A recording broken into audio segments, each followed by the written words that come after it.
I think this is a very, I like the lecture because it addressed the very important matter of Europeanity and Africanity. So the interesting question now is I think we should be extremely systematic and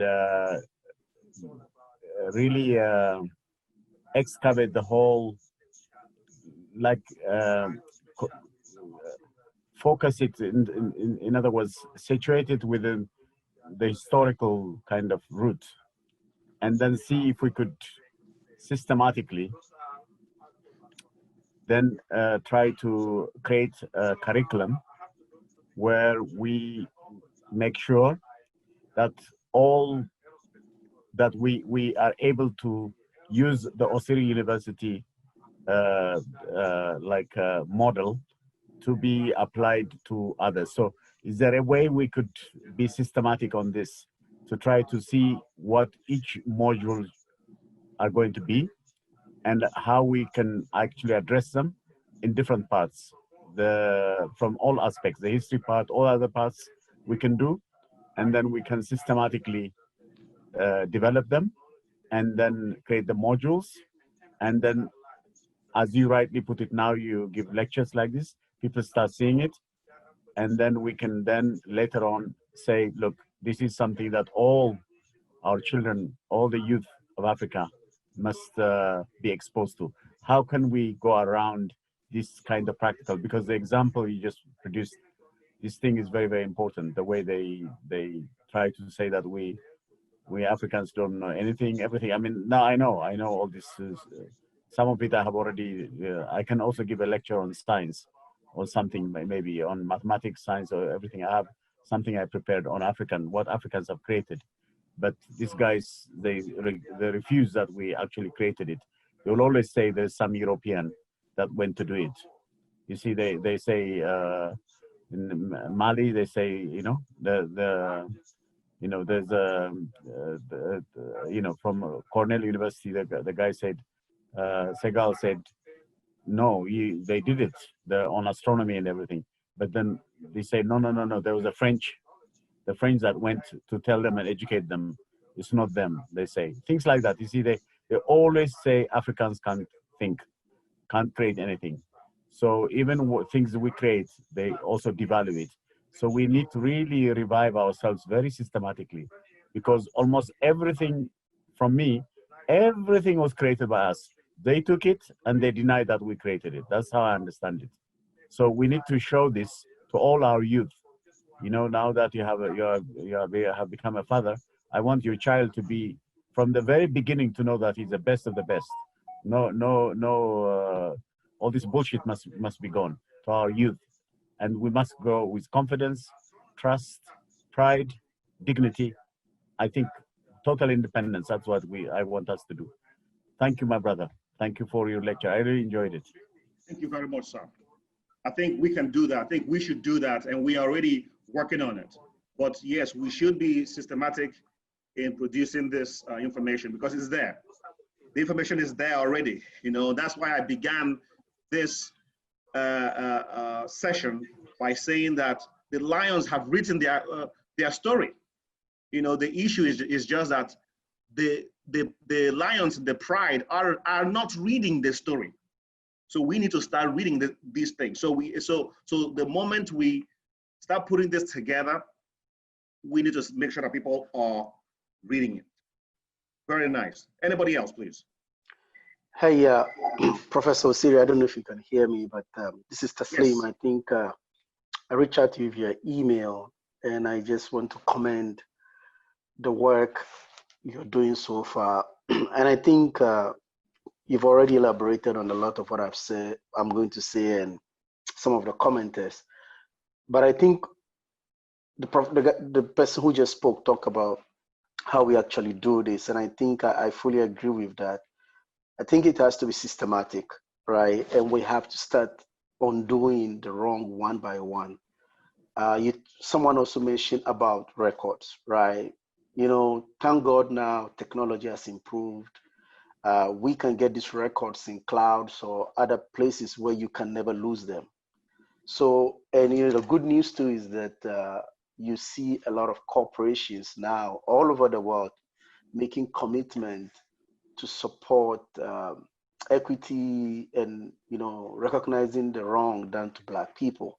So I think I don't have the full answer, but I think systematically we can start undoing some of these things. I also had the pleasure of reading or visiting Timbuktu, and like to see the history and how much wrong has been done. I think we have the opportunity to undo some of these things. Go So ahead, kind sir. of get more people encouraged to uh, take studies in African discovery, African literature, African history, and again, right, like I think it's systematic.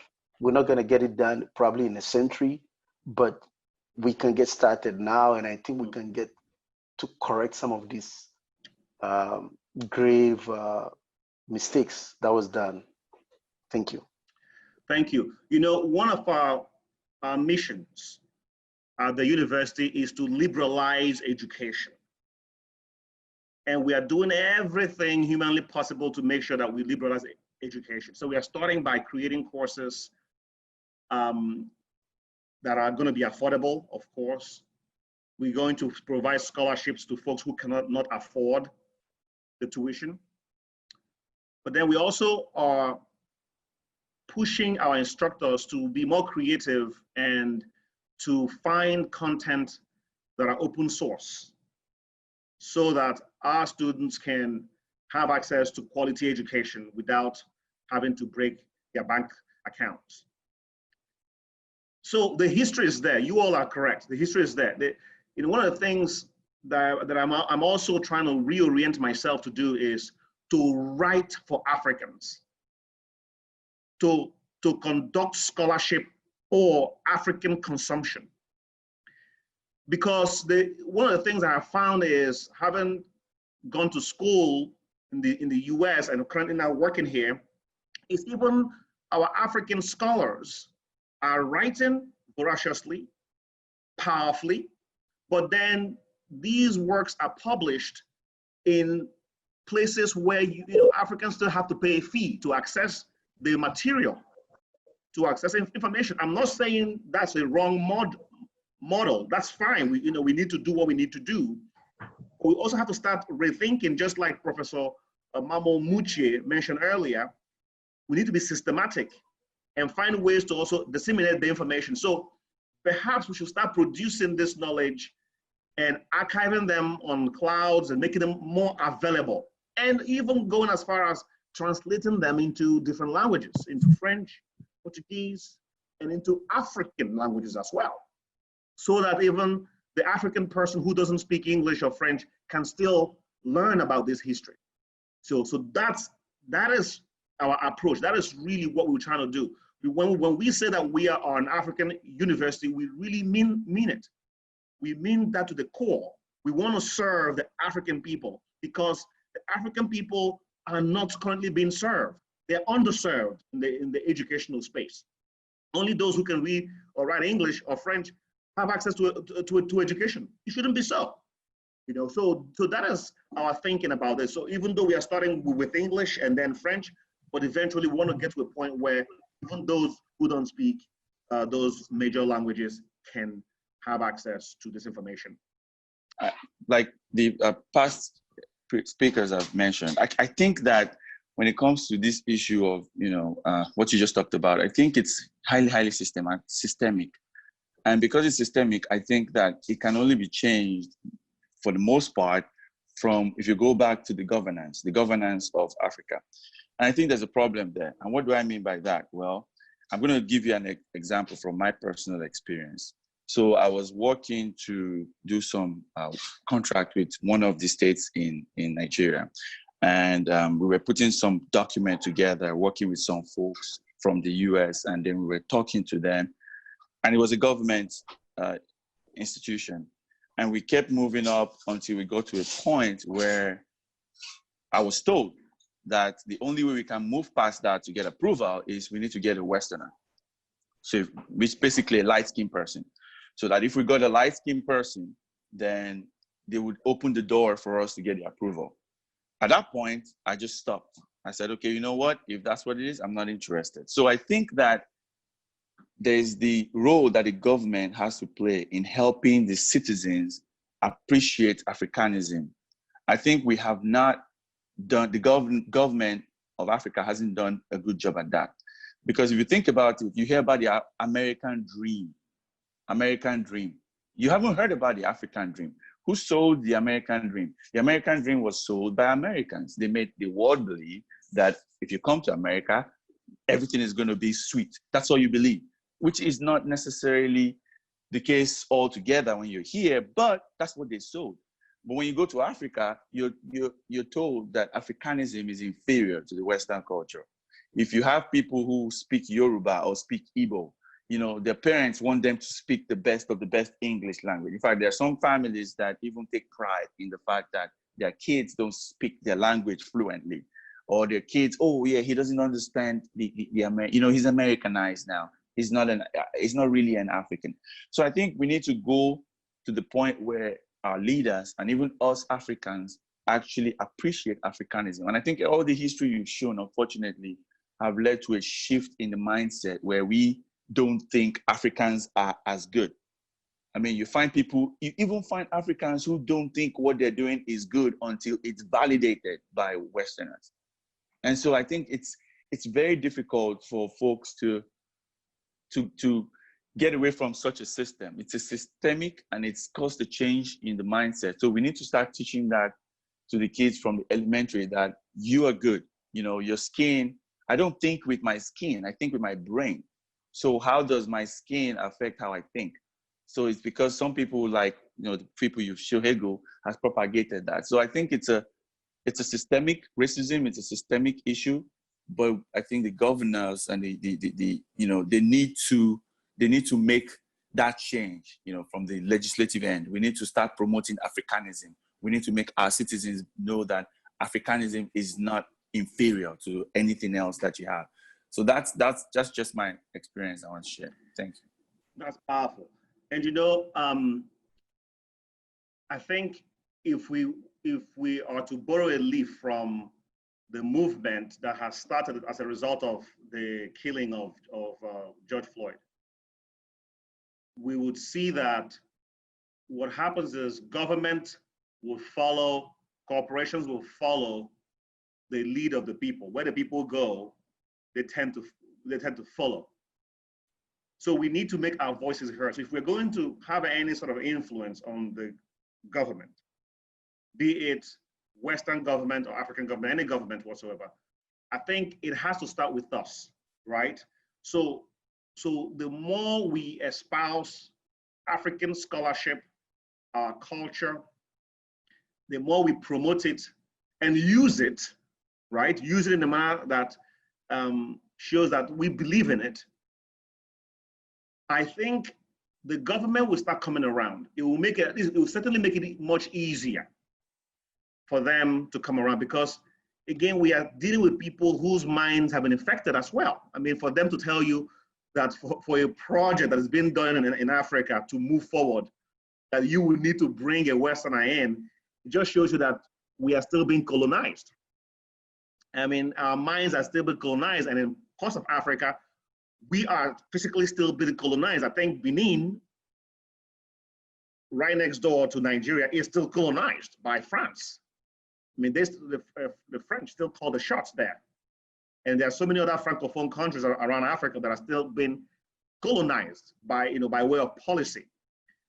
And so, yeah, so we have a lot of work ahead of us. I mean, this again, we've shared this before when we talked about the experiment that was done with young black girls, young black kids that were asked to pick out a doll baby, right? A baby doll. And they were given baby dolls of different shades, from light skin to black skin. And our young African children, African-American children, they would always pick the light-skinned one, even when they are reminded of the fact that the dark-skinned one looks like them, they will always default to picking the light-skinned one as their favorite doll baby. So this is coming from the media, comes from what they've been taught in school. I mean, this is very systemic. Yes, I agree. But we can only start turning things around if we ourselves start practicing what we are preaching. And I have to say that I have to really commend you all who are on this platform. I have to commend you all for taking interest, for saying, count me in, for being willing to learn and being willing to share and being willing to make Africa great again. I really do. I sincerely mean it. This is work that needs to be done. If Africans were not being oppressed, I wouldn't, I've said this many times, I wouldn't be here. I don't want to run a university. Frankly speaking, I'd rather be at the beach somewhere having a good time. But we have work to do.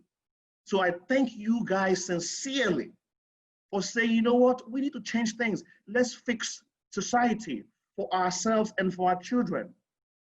And that's what we are doing. It is a tall order, but we can get it done. So thank you very much. Let me go to Margaret. You have your hands raised there. You have the floor. Thank you very much. And glad to be here again with all of you great people. Always discussing issues that touch our very core, and I'm excited at what's happening at the chat box also. I just want to say, like, to kind of back up what the last speaker talked about. I work in an industry, like I'm a media person, but I cover the oil and gas industry where we see more of this, where you say, until you see a white face, you know, we have Nigerian engineers. And that's why my magazine is very deep into promotion of local content. I mean, when we start talking about issues and policies about local content, domiciling and domestication of skills in Africa, it just like you are striking a chord in my very nerve, because we have qualified engineers. We have people who have what it takes to own oil blocks, to bid for contracts at the highest level.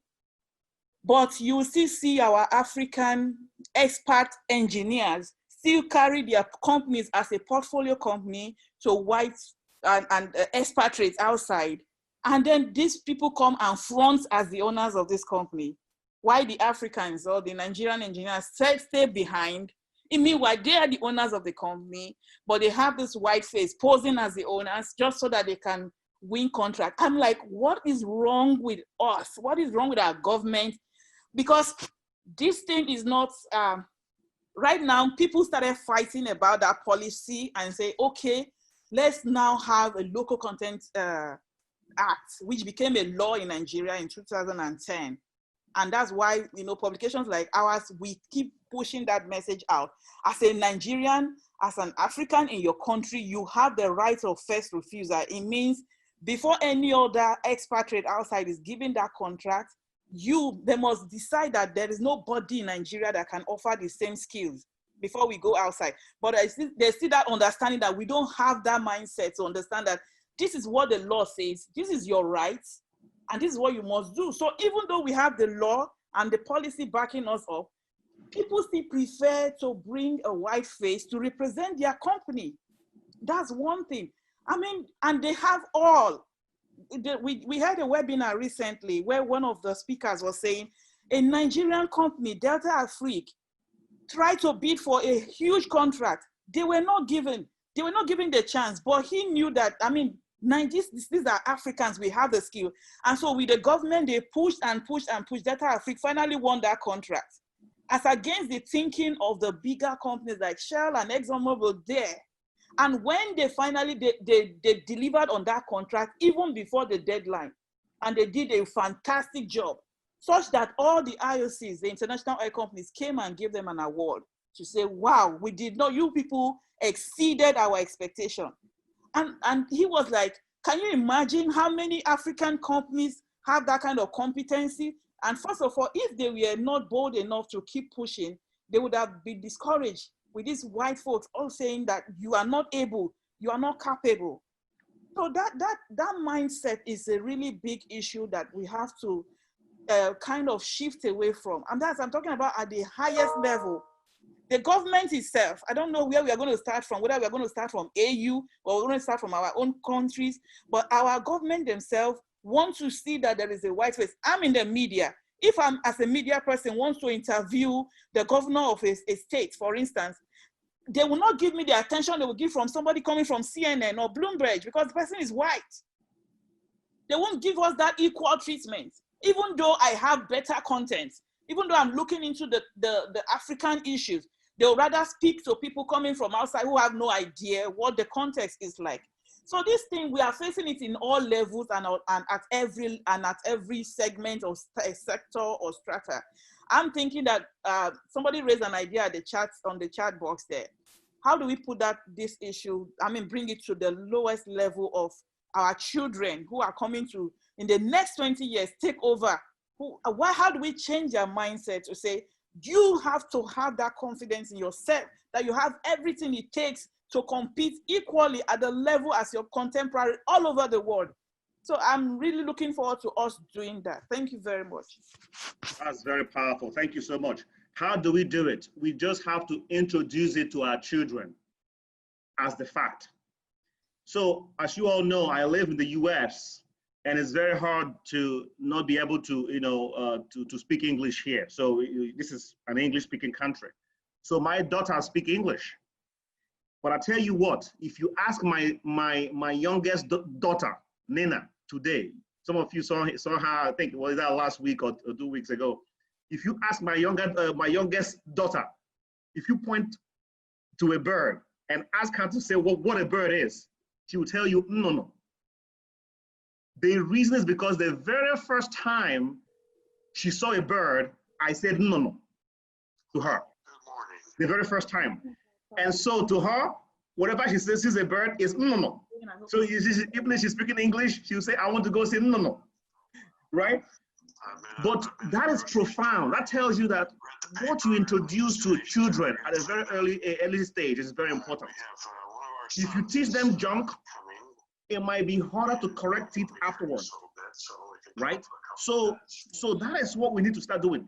Let's start teaching them the correct fact. So this is just part one. Part one is just laying the ground rules and laying the foundation for the real African history. So next time we meet, we're going to talk about what are some of this history. I'm going to post something in the chat room here. I want you to look up something. Here's your assignment. Who is Imhotep? The first world philosopher is African, Imhotep. Look him up. Who is Lady Persephat? Look her up. The first woman doctor in the world. Okay, that's the tip of the iceberg. We're going to start there next week. Perfect. Thank you for the opportunity to join this event. This is very informative. It is perfect. I wanted to address I guess, 3 key things I've heard in the discussion so far. One was economics. One was just mindset, and the last one would be around history. With regards to economics and just governance in general, the issues that we are facing as Africans is it starts from us. Our government today are a reflection of the people or the youth 30 years ago. Next 30 years, the government will be a reflection of us. So whatever we do today we will see the repercussions in the future. With regards to what we do or what people prefer, today, every one of us, if we want to buy a pair of shoes, will we be willing to buy something from Abba or something from down the street, or would we want to go and buy European-made shoes? Well, if we can't answer that question, everyone will answer it for themselves. So we all need to dig deep to understand what we value more than others. That's on the economic side of things. Then going to history, the point you made about the history is being designed in a certain way. Many of us go to school 18 years, and after we get out of school, we know very little about Africa. We know everything about Europe. We know a little about Asia, but everything about Europe and America, and know little about Africa. Even if we go to school in Africa, that is a problem. So we need to develop a mechanism through which everyone will love to learn and learn independently, because anyone who knows anything about Africa, they had to learn it independently. We can go as far back as Egypt. From Egypt, Plato and the rest of the Greek philosophers that Hegel said, they were free. They wrote in their books that that Africa was superior and that they went to learn from Africa. And then through a long period of time, then the Islamic civilization was probably the central around the 700 through the 1400s, after which, and that was the golden age, after which Europeans began to get information from them. So the way I see it, information transfers from community to community over time. And then when Africans start to develop the interest in seeking knowledge, no matter where it is, not just African knowledge, but all over the world, then we'll get a better picture of the world and understand it through the true essence of living, just by learning about the entire world. The world is our domain. We have to learn about it.